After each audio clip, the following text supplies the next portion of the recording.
Então, pessoal, no vídeo de hoje a gente vai falar um pouco a respeito de DPS. A gente fez um esboço aqui para vocês e antes de começar a falar a respeito dos DPS, como dimensioná-lo, é importante a gente frisar para vocês que você tem que ter conhecimento de quais os tipos de fornecimento aí de tensão que a concessionária da sua região ela fornece. No nosso caso é a EDP que administra aqui, é a concessionária que fornece o ramal de entrada, e a gente tem três tipos de fornecimento, que é o monofásico, fase e neutro, composta por dois fios, e no caso aqui é 127 volts nas residências, o sistema bifásico, composto por três cabos, fase e neutro, e o sistema trifásico, composto por quatro cabos, que é o três cabos fase e o neutro.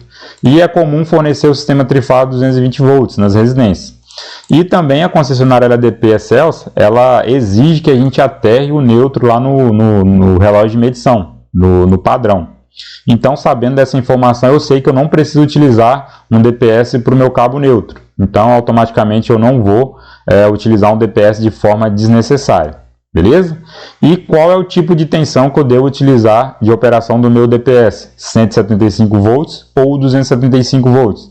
Que é os dois tipos de DPS comercialmente vendidos aí. No nosso caso, como a gente tem um sistema trifásico 220 volts, é sabido que eu tenho um diferencial de potencial entre fase e fase de 220 volts. Ou seja, em relação às três fases, se eu medir aqui com o multímetro, entre as três vão dar 220 volts. Mas, para mim dimensionar o meu DPS, o ideal e o recomendado é que você identifique o diferencial de potencial entre fase e o neutro ou entre fase e terra. Então, no nosso caso aqui, o diferencial de potencial entre fase e neutro será 127 volts.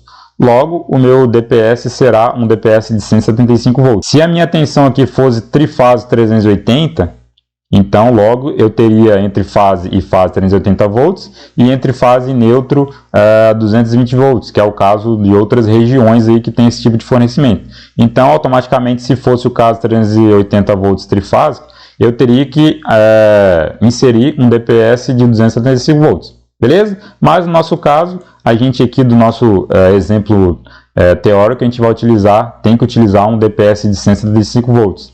Tendo visto que a minha tensão de diferencial de potencial entre fase e neutro é 127 volts. Outra dúvida comum aí é por onde eu posso alimentar os meus DPS, pegar na parte superior do geral ou da parte inferior. Geralmente é comum, pessoal, não existe problema você pegar tanto de cima quanto de baixo. Pegando de baixo aqui do disjuntor, na parte interna da instalação da residência, se caso ele apresentar alguma anomalia, que os DPS eles são padronizados, a maioria dos fabricantes eles colocam uma tarjazinha na parte frontal deles, geralmente é verdinha, para quando ele está ok, está operando, está funcionando de forma normal, e quando ele apresenta uma anomalia ele fica vermelhinho.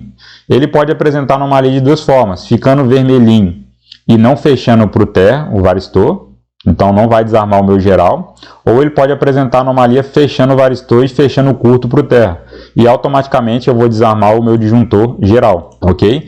E tendo um disjuntor aqui na saída aqui, alimentando os DPS, facilita a minha remoção do meu DPS, tendo visto que eu vou ter que arrancar ele fora, que eu não consigo, pelo menos a maioria dos fabricantes que eu conheço, não tem como eu remover o varistor e trocar ele ali, sem ter que desenergizar. Então tem que desenergizar para fazer a substituição do DPS. Então desliguei o disjuntor, automaticamente se ele fechou para o terra ele vai desarmar automático, sinalizando que apresentou um problema. Você vai lá, remove ele e troca ele e depois religa o geral novamente. Beleza? Então uma outra dica aí, pessoal, de como é o funcionamento do DPS. Então aqui embaixo eu tenho uma resistência bem baixa na saída do DPS, que é o 0 volts também, que a gente tem o potencial de terra aqui, é o 0 volts. Então, o DPS ele funciona para proteger, ele atua para proteger os seus equipamentos sobre sobretensões, causada tanto por descargas atmosféricas, quanto por abertura e fechamento de chaves aí do sistema elétrico de potência das concessionárias. Porque a concessionária ela não chega na sua casa e fala, desliga os seus equipamentos que eu vou fazer uma manobra ali na chave, que eu vou ter que abrir e depois eu vou ter que fechar. Então essa abertura e fechamento de chave pode ocasionar aumentos abruptos aí de tensões. Então vamos supor que eu tenho um DPS de classe aí de 1000 volts, 1 kV, que foi o DPS que eu estipulei, porque o cabo aqui que eu utilizo é um cabo de 1 kV. Então automaticamente o DPS também ele acaba protegendo a isolação do cabo. Então ele monitora, pessoal, de forma automática. Se eu tenho 1000 volts, se ele protege 1000 volts aqui na entrada, então aqui em cima é 1000 volts e aqui embaixo é 0. Então se eu chego a 1001 volts, o que ele vai fazer? Ele vai fechar o varistor aqui, que é muito rápido, e vai regular essa tensão, para ela voltar para a tensão normal, que é os 1000 volts que ele protege, mantendo assim uma tensão de funcionamento constante de forma a não danificar os seus equipamentos da sua residência, que é computador, notebook, entre outros eletrônicos aí.